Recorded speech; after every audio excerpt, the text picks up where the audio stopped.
नमस्कार दोस्तों, financial freedom के चैनल पर आज की वीडियो में आप सभी का स्वागत है।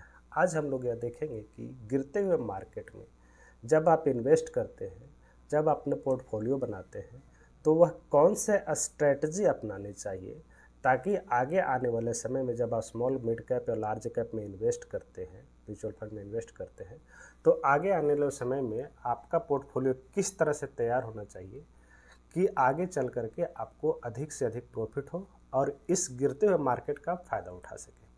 इस बारे में आज हम लोग इस वीडियो में डिस्कस करेंगे।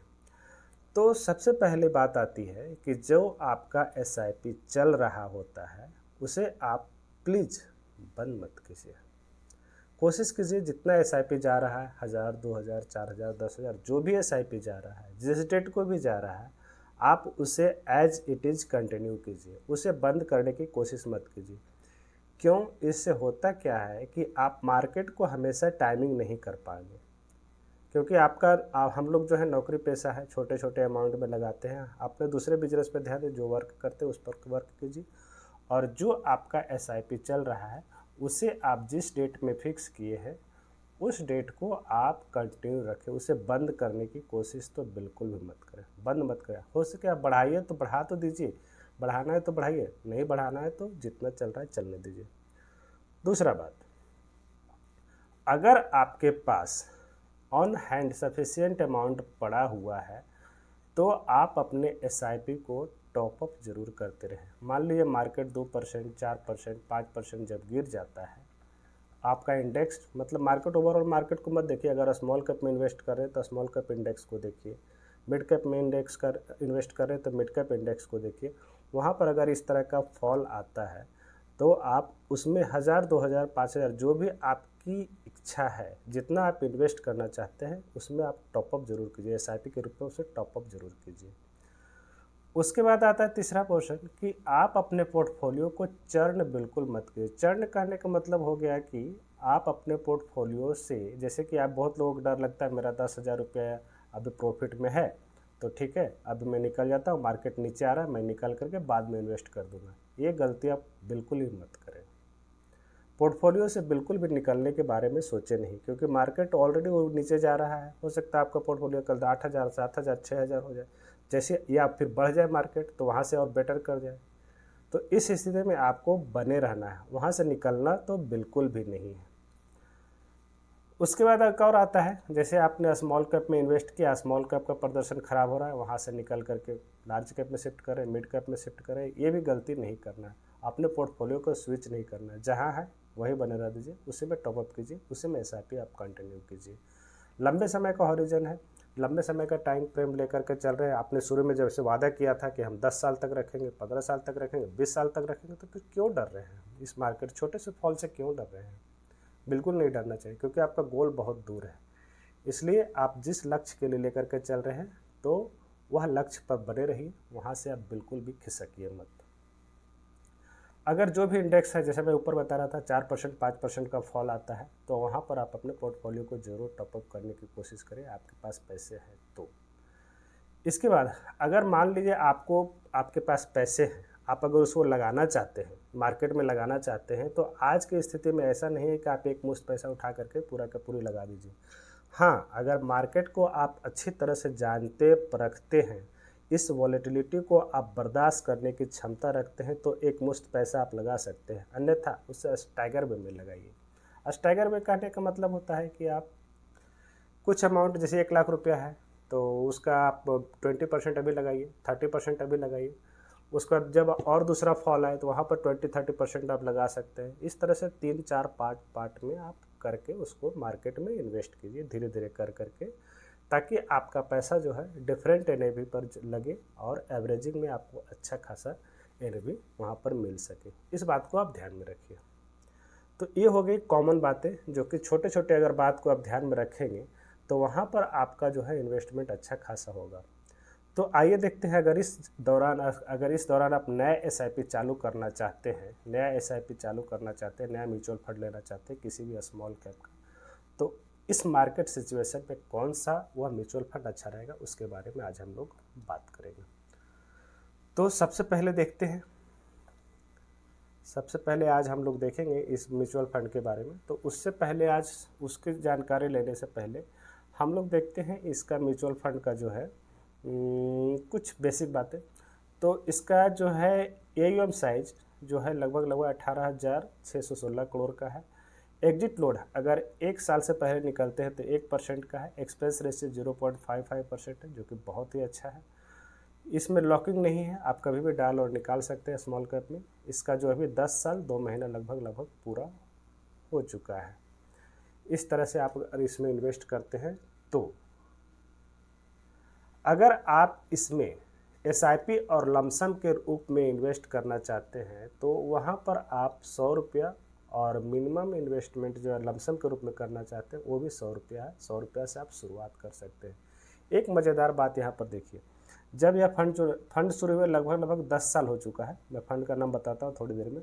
10 साल इस फंड का शुरुआत हो चुकी है। 10 साल के इन्वेस्टमेंट में अगर किसी व्यक्ति ने शुरू में ही 100 रुपया का SIP अगर चालू किया रहता, पर मंथ का SIP चालू है। 100 रुपया SIP चालू करना कोई बड़ी चीज़ नहीं होती है। 100 रुपया का SIP कोई भी व्यक्ति आसानी से इन्वेस्ट कर सकता है। 10 साल के लिए अगर इन्वेस्ट करता तो वहाँ पर टोटल इन्वेस्टमेंट उसका 12,000 रुपये होता और उसका टोटल कॉर्पस लगभग लगभग 41,76,061 रुपीज़ के आसपास तैयार होता है, जो कि बहुत अच्छा खासा रकम होता है। 100 रुपया तो कोई भी इन्वेस्ट कर सकता है, कोई बड़ी चीज़ नहीं। 100 रुपये से शुरुआत करके तो देखिए, शुरुआत कीजिए, तभी तो आपको आगे चल करके अच्छा खासा इन्वेस्ट करने में मदद मिलेगा, कॉन्फिडेंस भी आएगा। जब पैसा बनेगा तभी कॉन्फिडेंस आता है, इसलिए छोटे से अमाउंट से शुरुआत कीजिए। आगे चलिए, इसका हम लोग देखते हैं पोर्टफोलियो। इस फंड का पोर्टफोलियो के बारे में देखेंगे हम लोग कि इस फंड में कितना स्टॉक्स है और किस तरीके से मैनेज किया गया है।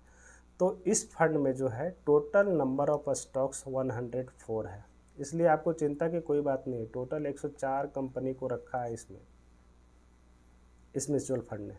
तो अगर आपके 100 रुपये डूबेंगे तो उससे पहले आपको 104 कंपनी को पूरी तरह से डूबना होगा, तभी आपके 100 रुपये उसमें डूबेंगे। इस बात को आप ध्यान में रखिए। इसमें अगर स्मॉल कैप, जैसे इसमें 104 स्टॉक्स है, उसमें स्मॉल कैप की बात की जाए तो लगभग 80% स्टॉक्स जो है स्मॉल कैप कैटेगरी में है। 22% स्टॉक्स जो है मिड कैप में है और लार्ज कैप में मात्र 4.9 लगभग लगभग 5% के आसपास स्टॉक्स जो है लार्ज कैप श्रेणी में लिया गया है।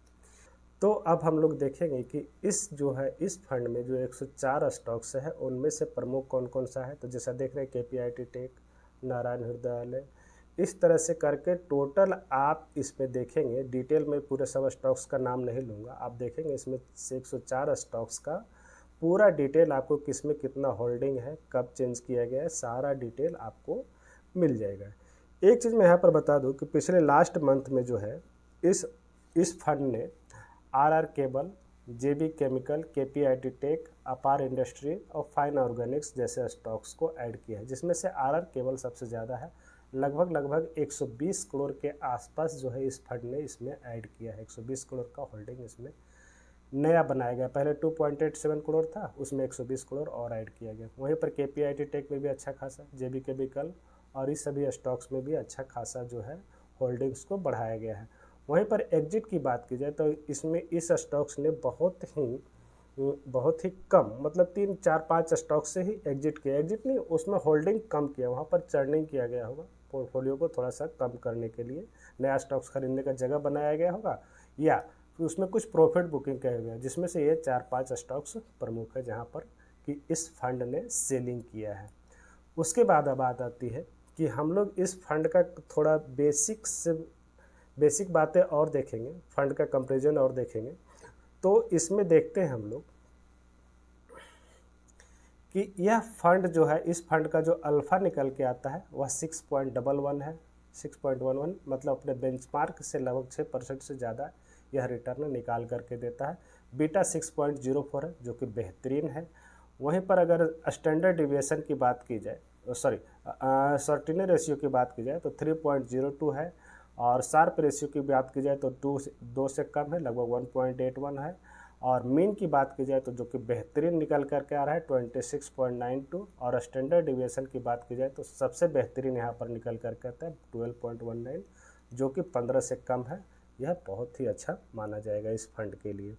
वहीं पर पोर्टफोलियो टर्नओवर जो कि सबसे इम्पोर्टेंट पैरामीटर होता है वह मात्र 4 है। मतलब अपने जितने इसमें फंड है, जितने स्टॉक्स हैं, उसमें मात्र 4% ही इस फंड ने खरीद और बिक्री के लिए उपलब्ध कराया। बाकी फंड जो है एज इट इज़ बने हुए हैं। मतलब लंबे समय में बाय एंड होल्ड की रणनीति यह फंड जो है अपना करके रखा है।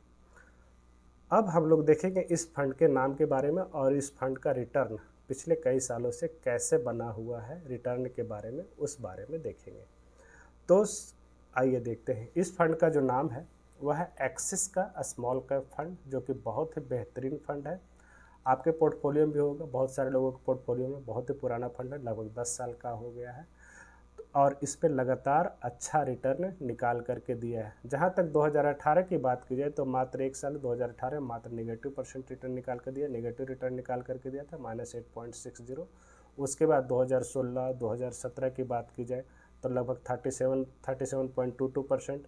वहीं 2019 की बात की जाए तो 19.15%, 2020 में 22%, उसके बाद 2021 में सबसे हाईएस्ट रिटर्न 57.18%, 2022 फ्लैट रिटर्न लगभग 1.42%, 2023 में अच्छा खासा रिटर्न बनाया लगभग 33%।